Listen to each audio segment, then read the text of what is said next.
Hey guys, it's TechGuy276 and I've got to film in a different room today because my light's gone off in my room. So, yeah.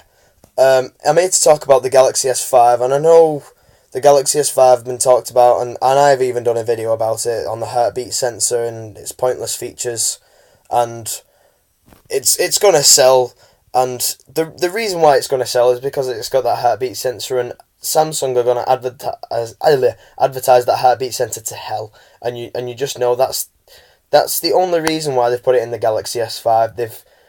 All they've done is just put the heartbeat sensor in because they want it to have that killer feature that no other smartphone actually has.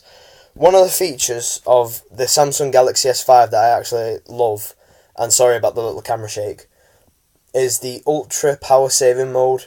And basically, in smartphones today, you've got the Snapdragon 800 processor, which has a low powered core, and you can actually use that low. Well, one of the XDA developers came out today, a very not very popular one as well, said that he can utilize that lower power core to maybe use it for like a touchless control of what we've seen in the Moto X, where you just say "Okay Google" and it boots your phone out of standby, and then it goes into Google Now, and you can speak whatever the hell you want. And yeah, right. This ultra saving mode. This Samsung claims that this mode can last you up to 24 hours on 10% of battery. So maybe, I don't know if it's an automatic thing. I don't know if you have to set it yourself. But what I've heard is once your phone reaches 10% battery left, it turns it on to ultra power saving mode, which basically turns the colour screen off, and just replaces it with it just lights up the black and white pixels. That's all it does, and it cuts off your location services. It cuts off GPS. It cuts off data. It cuts off.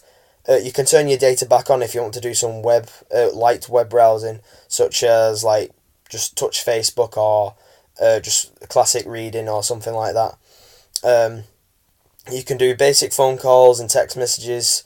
You can check your contacts, etc., etc. Just basically going back to a dumb phone. But this is where smartphones are actually going to, like with batteries today. Like, we've all become power hungry.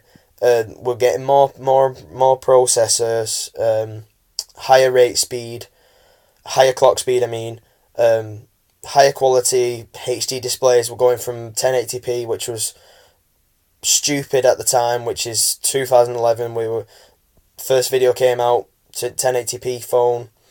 Thought it was stupid, but now it's actually caught on.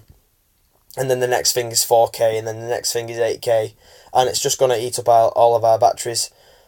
And I like Samsung that are actually thinking about another ways of utilising the battery in a more sense.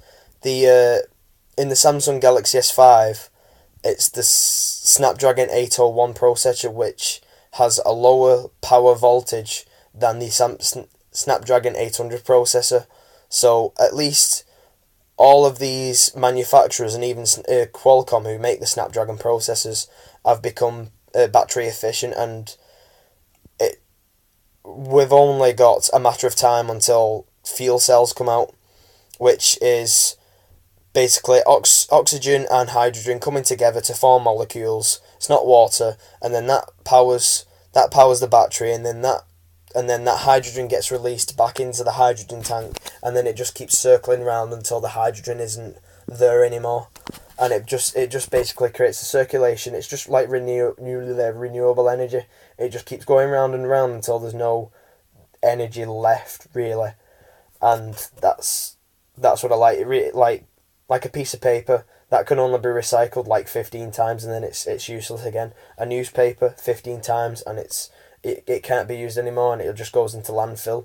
And at least we're going towards the sense of renewable energy, making sure we've got battery that actually lasts a day. Like on my phone, I've got 3,600 milliamp hour battery. Ever since I uninstalled Facebook Messenger, I've got twice as much battery, and it's just phenomenal how much battery Facebook Messenger actually eats up, because it's constantly refreshing the messages, it's constantly retrieving the messages, and it's constantly vibrating as well. So it's uninstall Facebook Messenger basically. And on that note, I'll leave it. Thanks for watching, guys. I'll see you next video. Also, give me a like and subscribe, and it really helps me out my channel. Bye.